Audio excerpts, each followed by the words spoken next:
बिस्मिल्लाहिर्रहमानिर्रहीम। अस्सलामुअलैकुम दोस्तों, क्या हाल चाल हैं। मैं उम्मीद करता हूं कि मेरे तमाम दोस्त खैरियत से होंगे। दोस्तों, मज़र भाई आपके लिए लेके आए हैं जोड़ी बछड़ियों की, एक चोलस्तानी नस्ल की और एक है साहिवाल नस्ल की। बड़ी प्यारी माशाल्लाह वाइट फेस है इसका। चेक करें जी, झालर में भी चेक करें। मज़र भाई के डेरे पे खड़ी है। लोकेशन है इसकी हरूनाबाद सिटी, ज़िला बहावल नगर। और ये बिल्कुल तैयार है माशाल्लाह। इसी साल कुर्बानी के ऊपर ये बछड़ी तैयार होगी। और अगर कोई दोस्त इसको ब्रीडिंग के लिए लेना चाहे तो वो ले सकता है। अगर कोई कुर्बानी के पर्पज़ से लेना चाहे तो भी ले सकता है, डील कर सकते हैं आप। इनकी जो डिमांड की है मज़र भाई ने, वो की है 1,40,000 रुपये जोड़ी का। 1,40,000 रुपये जोड़ी का।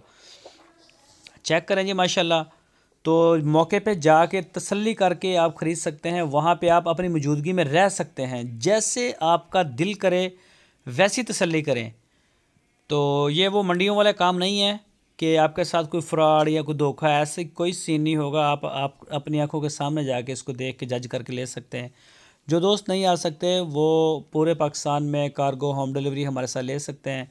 पूरे पाकिस्तान में हम डिलीवर कर रहे हैं। तो मज़र भाई के पास इसके अलावा छोटी बड़ी pure Cholistani pure Sahiwal breed में बछड़ियाँ मौजूद होती हैं। किसी भी उम्र की आप उनसे ले सकते हैं। तो वो मेन डीलर हैं फ़ीमेल्स के, चोलस्तानी ब्रीड में और साहिवाल में। इनको मेन डील करते हैं। तो आपकी स्क्रीन के ऊपर मज़र भाई का नंबर है। इस नंबर के ऊपर आप उनके साथ रब्ता करें और इंशाल्लाह आपको बछड़ी जो है आपकी पसंद की मिल जाएगी, चाहे आप फार्म के लिए लें।